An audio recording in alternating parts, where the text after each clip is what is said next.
மகர ராசிக்காரங்க அமைதியான தோற்றம், அலட்டிக்கொள்ளாத இயல்பான மனநிலையை கொண்டவங்க, மற்றவங்க கிட்ட அன்பு செலுத்தக்கூடியவங்க, நல்லவங்க யார் கெட்டவங்க யாருன்னு எடை போட தெரிஞ்சவங்க, உண்மை நியாயத்திற்கு மட்டுமே என்றைக்குமே துணை நிற்பாங்க, புதுமையான சிந்தனைக்கு சொந்தக்காரங்க, பூ போல மனசு, கோபத்தை மறைச்சிட்டு சிரிப்பை மட்டும் காட்டக்கூடியவங்க, எடுத்த காரியத்தை எப்படியாவது முடிக்கணும் அப்படிங்கிறதுக்காக கஷ்டப்பட்டு போராடக்கூடியவங்க, தன்னுடைய கஷ்டத்தையும் கண்ணீரையும் கடுகளவு கூட மற்றவங்களுக்கு தெரியாமல் பார்த்துக்குவாங்க. இதனால் மற்றவங்க எல்லாரும் மகர ராசியா இவங்களுக்கு என்னப்பா சூப்பராக இருக்கிறாங்க, இவங்களுக்கு என்ன குறைச்சல் அப்படின்னு தான் நினச்சிட்டு இருக்காங்க. ஆனால் சாப்பாட்டுக்கு கூட கஷ்டப்படுறது உங்களுக்கு மட்டும்தான் தெரியும். கஷ்ட காலத்தில் திரும்பி பார்க்க கூட ஆள் கிடையாது. ஏதோ தட்டு மாதிரி எந்திரிச்சு நிற்கிறப்போ உங்களை குறை சொல்கிறதுக்குன்னே நிறைய பேர் தேடி வருவாங்க. உங்கள் சொந்தக்காரங்க நண்பர்களுக்கு ஒரு தேவை இருக்குதுன்னா உங்களை தேடி வருவாங்க. அந்த தேவை முடிஞ்ச உடனே உங்களை தூக்கி போட்டுருவாங்க. மறுபடியும் அவங்க உங்ககிட்ட உதவின்னு கேட்பாங்க. அவங்க பண்ண துரோகத்தை மறந்துட்டு மீண்டும் உதவி செஞ்சு ஏமாறக்கூடியவங்க தான் மகர ராசிக்காரங்க. வாழ்க்கையில் எப்படியாவது முன்னேறணும் அப்படிங்கிறத நினச்சிட்டு அதற்காக கஷ்டப்பட்டு உழைக்கக்கூடியவங்க தான் நீங்கள். வரக்கூடிய நாட்கள் பார்த்தீங்கன்னா உங்களுக்கு உங்களுடைய தலைவிதி முழுவதுமாகவே மாறப்போகுது. மார்ச் 15ஆம் தேதியிலிருந்து பார்த்தீங்கன்னா உங்களுக்கு 4 கிரகங்களுடைய சேர்க்கை இருக்கிறதுனால உங்கள் வாழ்க்கை கடந்த காலகட்டங்களில் நீங்கள் எதையெல்லாமே இழந்துட்டு கஷ்டப்பட்டுட்டு இருக்கிறீங்களோ அதை எல்லாமே மீண்டும் பெறக்கூடிய ஒரு காலகட்டமாக உங்களுக்கு அமைஞ்சிருக்குது. அது மட்டும் இல்லாமல் இந்த மார்ச் 21ஆம் தேதிக்கு பிறகு பார்த்தீங்கன்னா உங்களுக்கு சனி பெயர்ச்சியும் ஆரம்பிக்குது. அதாவது சனி பகவான் கும்பத்திலிருந்து மீனத்திற்கு போயார். மீனத்தில் 6 மாத காலம் இருந்துட்டு மீண்டும் பார்த்தீங்கன்னா கும்பத்திற்கே வருகிறார். இந்த 6 மாத காலம் அப்படிங்கிறது எல்லா ராசிக்குமே பார்த்தீங்கன்னா மிகுந்த நல்ல ஒரு பலன்களை தரக்கூடிய ஒரு காலகட்டமாக அமைஞ்சிருக்குது. அது மட்டும் இல்லாமல் சனி பெயர்ச்சி வந்துச்சுனாவே அவ்வளோதான், நம்ம வாழ்க்கையே முடிஞ்சிருச்சு, ஏதோ கெட்டது நடக்க போகுது அப்படி இப்படின்னு நிறைய நெகட்டிவான வைப்பில் தான் நிறைய பேர் இருக்கீங்க. அதாவது சனி பெயர்ச்சியை பொறுத்த வரைக்கும் இந்த வரக்கூடிய நாட்களை பொறுத்த வரைக்கும் பார்த்தீங்கன்னா சனி பகவான் கொடுக்க நினச்சிட்டார் அப்படின்னா அதை யார் நினச்சாலுமே தடுக்க முடியாது. ஏன்னா அந்த அளவுக்கு நல்ல நல்ல மாற்றங்கள் எல்லாமே உங்களுக்கு கொடுக்க போகிறாரு. மகர ராசிக்காரங்க எந்த ஒரு விஷயத்துலையுமே அவசரப்படாதீங்க. உங்கள் கூட இருக்கிறவங்க எல்லாமே உங்களை அவசரப்படுத்துவாங்க. நீங்கள் கொஞ்சம் கவனமாக இருக்கக்கூடிய காலகட்டமாக இந்த வரக்கூடிய இந்த நாட்கள் இருக்குது.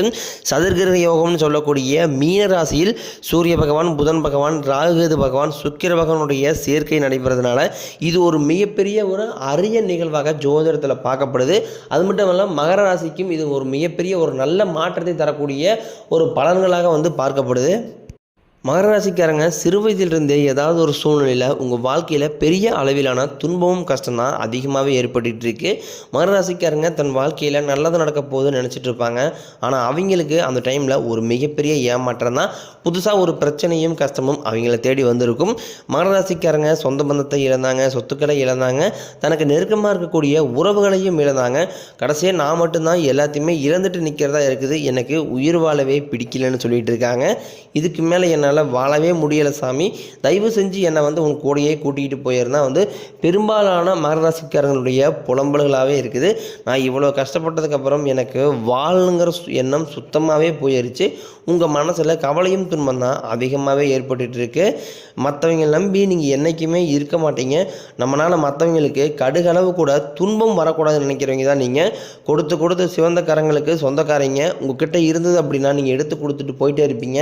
மற்ற ராசிக்காரங்கள் மாதிரி சொல்லி காட்டிகிட்டு இருக்க மாட்டீங்க, நான் அதை செஞ்சேன் இதை செஞ்சேன் அப்படின்னு. ஏன்னா உங்களுக்கு மார்ச் 15ஆம் தேதிக்கு பிறகு பார்த்தீங்கன்னா உங்களுக்கு குரு 2ஆம் இடத்துலேருந்து 3ஆம் இடத்துக்கு போகிறார். இது ஒரு மிகப்பெரிய ஒரு அரிய நிகழ்வாகவும் பார்க்கப்படுது. இது இந்த குருவுடைய வக்ர நிவர்த்தியால் உங்கள் வாழ்க்கையில் கடந்த காலகட்டங்களில் நிறைய கஷ்ட துன்பங்களை பார்த்து வந்திருப்பீங்க. இதனால் முற்றிலும் உங்களுக்கு இந்த கெட்ட விஷயங்கள் எல்லாமே உங்களுக்கு முழுவதுமாகவே மறைய போகுது. வரக்கூடிய நாட்கள்லேருந்து பார்த்தீங்கன்னா உங்களுக்கு வருமானம் அப்படிங்கிறது அதிகரிக்க போகுது. செவ்வாய் கேதுவோட அம்சத்தில் பிறந்த உங்களுக்கு பண வரவுங்கிறது தாராளமாகவே கிடைக்கும். குரு பகவான் குடும்பஸ்தானத்தில் சஞ்சாரம் பண்ணாலும் உங்கள் வாழ்க்கையில் கண்டிப்பாக ஒரு முன்னேற்றத்தை அவர் நிச்சயமாக ஏற்படுத்தி தருவார். ஏன்னா குரு பார்வை கோடி நன்மை. இந்த குருவுடைய பார்வை டைரெக்டாக உங்கள் மீது இருக்கிறதுனால வேலை தேடி ரொம்ப நாட்களாக அலைஞ்சிட்டு இருக்க நபர்களுக்கும், அதுக்கப்புறம் இந்த வேலையை எனக்கு பிடிக்கல, நான் வேறு வேலை மாற்றலாம், எனக்கு வேறு வேலை நல்ல வேலையை கிடைக்க மாட்டேங்குது அப்படின்னு நினச்சிட்டு இருக்க நபர்களுக்கும் உங்கள் தகுதிக்கு ஏற்ப நல்ல வேலை நிச்சயமாக கிடைக்கும்.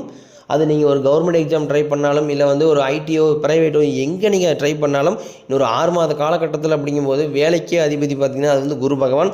குரு பகவானுடைய தயவு இருக்கிற பட்சத்தில் நீங்கள் நினச்ச வேலை நிச்சயமாக உங்களுக்கு கிடைக்கும்.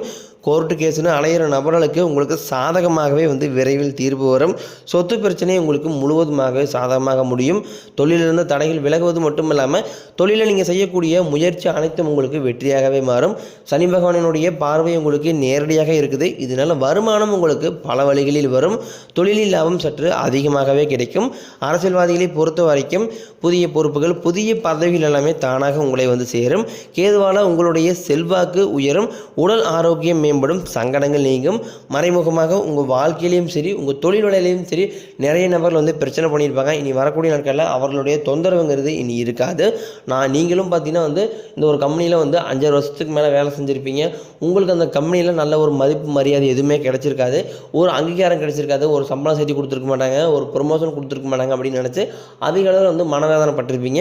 வரக்கூடிய நாட்கள் வந்து பார்த்தீங்கன்னா உங்களுக்கு நீங்கள் எதிர்பார்த்த மாதிரியே வந்து சம்பள உயர்வு, பதவி உயர்வு எல்லாமே உங்களுக்கு கிடைக்க போகுது. இனி தொழிலில் ஒரு நல்ல ஒரு வளர்ச்சிங்க உங்களுக்கு ஏற்படும். உங்கள் வார்த்தைக்கு மதிப்பு மரியாதை வரக்கூடிய நாட்களில் கிடைக்கும். அந்தஸ்தில் நீங்கள் எதிர்பாராத உயர்வை கண்டிப்பாக அடைய போகிறீங்க. புதிய பதவி, பொறுப்புகள் எல்லாமே தானாகவே உங்களை வந்து சேரும். தொழிலில் இருந்து தடைகள் விலகுவது மட்டும் இல்லாமல் தொழிலில் நீங்கள் செய்யக்கூடிய முயற்சிகள் அனைத்தும் உங்களுக்கு வெற்றியாகவே மாறும். உற்பத்தியிலிருந்து தடைகள் நீங்கி தொழிலை விரிவு செய்வீங்க. விற்பனை வரக்கூடிய நாட்களில் அதிகமாகும். ஏற்றுமதி இறக்குமதி தொழிலில் நல்ல லாபம் கிடைக்கும். நீங்கள் செய்யக்கூடியது சின்ன தொழிலோ பெரிய தொழிலோ நல்ல ஒரு வளர்ச்சிங்கிறது உங்களுக்கு நிச்சயமாக ஏற்படும். திருமணமாகாத மகர ராசி ஆண்களோ பெண்களோ உங்களுக்கு பார்த்தீங்கன்னா வந்து வரக்கூடிய இந்த 6-7 மாதங்களுக்குள்ள நிச்சயமாக நீங்கள் எதிர்பார்த்த மாதிரி நல்ல வரன் தேடி அமையும். ஏன்னா மகர ராசியை பொறுத்த வரைக்கும், ஆண்களை பொறுத்த வரைக்கும் பார்த்தீங்கன்னா வயது வந்து 33, 35, 38 வயது வரைக்குமே நிறைய ஆண்களுக்கு திருமணம் ஆகாமையே இருக்குது. காரணம் பார்த்தீங்கன்னா வந்து ஏதாவது ஒரு பொருளாதார சூழ்நிலை, அப்படி இல்லை அப்படின்னா ஜாதகத்தில் நிறைய சிக்கல் இருக்குது. இது ஒரு ரீசனாக வந்து பார்க்கப்படுது. கண்டிப்பாக வரக்கூடிய நாட்களில் நீங்கள் எதிர்பார்த்த மாதிரி நல்ல வரன் நிச்சயமாக உங்களுக்கு அமையும். மகர ராசியை பொறுத்த வரைக்கும் நீங்கள் ஆண்களோ பெண்களோ அடுத்து வந்து மறு வாழ்க்கை நோக்கி போகலாமா வேண்டாமா அப்படிங்கிற ஒரு குழப்பத்திலே இருப்பீங்க. கண்டிப்பாக வரக்கூடிய நாட்களில் ஒருத்தருடைய துணை இல்லாமல் யாருனாலையுமே இங்கே சரியாக பண்ண முடியாது. அது ஆணாக இருக்கட்டும் இல்லை பெண்ணாக இருக்கட்டும், வரக்கூடிய நாட்களை பொறுத்த வரைக்கும் கூட ஒரு சப்போர்ட்டுக்கு ஒரு ஆள் இல்லாமல் யாருனாலுமே இங்கே சர்வே பண்ண முடியாது. நீங்கள் நினச்ச மாதிரியே வந்து விரைவில் உங்களுக்கு நல்ல ஒரு மறு வாழ்க்கை உங்களுக்கு அமையும். ஏன்னா அப்படி மறு வாழ்க்கை பண்ணும்போது இந்த சமூகம் ஏதாவது நம்மளை தப்பாக நினச்சிருமா, இல்லை சொந்தக்காரங்க தப்பாக சொல்லிடுவாங்களா, ஃப்ரெண்ட்ஸ் எதாவது நினைப்பாங்களா அப்படிங்கிற ஒரே காரணத்துக்காக வந்து 2வது திருமணத்தை பற்றி நிறைய பேர் யோசிக்காமல் இருக்கீங்க. நீ நினச்ச மாதிரியே வந்து நல்ல ஒரு மறு வாழ்க்கை உங்களுக்கு விரைவில் அமையும். குழந்தைய பாக்கியத்திற்காக இயங்கிய மகர ராசி ஆண்களுக்கு பார்த்தீங்கன்னா விரைவில் நீங்கள் எதிர்பார்த்த மாதிரியே வந்து ஒரு 6-7 மாதங்களுக்குள்ள உங்களுக்கு குழந்தை பாக்கியம் உண்டாகும். ஏன்னா சனி பெயர்ச்சி நடக்கிறதுனால உங்களுக்கு உடல் சார்ந்த பிரச்சனைகள் அனைத்துமே உங்களுக்கு முழுவதுமாக நிவர்த்தியாகி கண்டிப்பாக வந்து சனி பகவான் கொடுக்க நினச்சிட்டார் அப்படின்னா அது யார் நினச்சாலுமே தடுக்க முடியாது. அந்த அளவுக்கு நல்ல நல்ல பலன்கள் எல்லாமே வரக்கூடிய 6-7 மாதங்களுக்கு உங்களுக்கு சனி பகவான் கொடுக்க போகிறார். நிச்சயமாக பார்த்தீங்கன்னா உங்களுக்கு பரிகாரம்னு பார்த்தீங்கன்னா நீங்கள் சனிக்கிழமை தோறும் சனி பகவானுக்கு நல்லெண்ணெய் தீபம் வெற்றி வழிபாடு செஞ்சு வந்தீங்க அப்படின்னா கண்டிப்பாக உங்களுக்கு பிள்ளை பேர் பாக்கியம் விரைவில் உண்டாகும். உங்கள் எளிமையான பேச்சு திறமையால் நீங்கள் அனைவரையுமே கவர்ந்து இழுப்பீங்க. சமூகத்தில் உங்கள் பெயருக்கும் புகழுக்கும் படிப்படியாக முன்னேற்றம் வரப்போகுது. சிலருக்கு படிப்பதற்காகவும் வேலை விஷயமாகவும் வெளிநாடு போகக்கூடிய வாய்ப்புகள் எல்லாமே விரைவில் கிடைக்க போகுது. மகர ராசி குடும்பத்தில் கடந்த 2.5 வருஷமாகவே வந்து எந்த ஒரு சுப நிகழ்ச்சியுமே நடந்திருக்காது. அதை நினச்சி பெரியவங்க வீட்டில் இருக்கக்கூடிய பெரியவங்க எல்லாருமே வந்து ரொம்ப வந்து மனதளவில் காயப்பட்டிருப்பாங்க. ஏன்னா நம்ம சொந்தக்காரங்க வீட்டில் எல்லா ஃபங்க்ஷனுமே நடக்குது, நம்ம வீட்டில் எந்த ஒரு ஃபங்க்ஷனுமே நடக்கல அப்படின்ட்டு. வரக்கூடிய நாட்களில் பார்த்தீங்கன்னா உங்கள் வீடுகளில் திருமணம், சீமந்தம், புதிதாக வீடு கட்ட ஆரம்பிப்பீங்க. இந்த கிரகப்பிரவேசம் போன்ற சுப நிகழ்ச்சி எல்லாமே இன்னொரு 6-7 மாதங்களுக்குள்ள நடக்க போகுது. சிலர் வந்து புதிதாக தொழில் தொடங்கலாம்னு முயற்சி பண்ணுவீங்க. நீங்கள் எதிர்பார்த்த முயற்சிக்கேற்ற உதவிகள் உங்களுக்கு நிச்சயம் கிடைக்கும். மகர ராசியை பொறுத்த வரைக்கும் நீங்கள் ஆண்களோ பெண்களோ அரசு வேலையோ தனியார் வேலையோ கூலி வேலையோ நீங்கள் எதிர்பாராத வருமானம் அப்படிங்கிறது உங்களுக்கு விரைவில் கிடைக்கும். சேமிப்பு அப்படிங்கிறது உங்களுக்கு இரட்டி மடங்காக உயரப்போகுது. வேலையிலிருந்த பிரச்சனைகள் தடுமாற்றம் எல்லாமே உங்களுக்கு முழுவதும் அறிய போகுது. நீங்கள் கூலி வேலை செய்கிறீங்களோ அல்லது 10 பேரை வச்சு வேலை வாங்குறீங்களோ பேச்சில் மட்டும் வரக்கூடிய நாட்களில் நிதானத்தை கண்டிப்பாக நீங்கள் கடைபிடிக்க வேண்டும். இனி வரக்கூடிய நாட்களில் உங்களுடைய வளர்ச்சி அப்படிங்கிறது ரொம்பவே வந்து அபரிவிதமாக இருக்க போகுது. உங்களுடைய நண்பர்களே பார்த்தீங்கன்னா உங்கள் மீது வந்து பொறாமை கொள்ளக்கூடிய அளவுக்கு உங்களுடைய வளர்ச்சிகள் இருக்க போது. என்னடா நம்ம கூடயே இருந்தால் திடீர்னு எப்பறா இவ்வளோ மேலே வந்தான் அப்படின்னு சொல்லி உங்களுடைய நண்பர்களும் உங்கள் மீது பொறாமை கொள்ள போகிறாங்க. அது மட்டும் இல்லாமல் சொந்தக்காரங்களும் பார்த்தீங்கன்னா உங்களை பற்றி வெளியே போய் புரளி பேசக்கூடிய அளவுக்கு உங்களுடைய வளர்ச்சிகள் இருக்க போது. முடிஞ்ச அளவுக்கு வந்து எல்லா விஷயத்தையுமே யார்ட்டையுமே ஷேர் பண்ணிக்காதீங்க. எல்லாமே ரகசியமாக வச்சுக்கிங்க. அது இந்த குடும்பத்தில் இருக்கக்கூடிய உறுப்பினர்கள்ட்ட மட்டும் அது எதாக இருந்தால் ஷேர் பண்ணுங்கள். வெளியே இருக்கக்கூடிய நம்பர்கிட்ட அது ஃப்ரெண்ட்ஸோ சொந்தக்காரங்கோ யார்ட்டுமே அது முடிஞ்ச அளவுக்கு ஷேர் பண்ணாதீங்க. உடல் ரீதியை பொறுத்த வரைக்கும் மகர ராசிக்காரங்களை அச்சுறுத்திட்டு வந்த நோய்கள் எல்லாமே உங்களுக்கு விரைவில் குணமாக போகுது. இரத்த கொதிப்பு, சர்க்கரை போன்ற நோய்கள் எல்லாமே உங்களுக்கு விரைவில் கட்டுக்குள் வரும். ஆரோக்கியம் மேம்படும். குடும்பத்தில் உள்ள பிரச்சனைகள் நீங்கி தம்பதிகள் ஒருத்தருக்கு ஒருத்தர் புரிஞ்சுக்குவீங்க. பிரிந்திருக்கக்கூடிய கணவன் மனைவி எல்லாமே ஒன்று சேரக்கூடிய வாய்ப்புகள் உங்களுக்கு வரக்கூடிய 6-7 மாதங்களில் நடக்க போகுது. நீங்கள் மாணவர்களாக இருக்கும் பட்சத்தில் இது வரக்கூடிய 10ஆம் வகுப்பு, 11ஆம் வகுப்பு, 12ஆம் வகுப்பு பொதுத் தேர்வு நினச்சி நிறைய பயந்துட்டு இருப்பீங்க. நீங்கள் எதிர்பார்த்த மாதிரி நல்ல ஒரு மதிப்பெண் உங்களுக்கு நிச்சயம் கிடைக்கும்.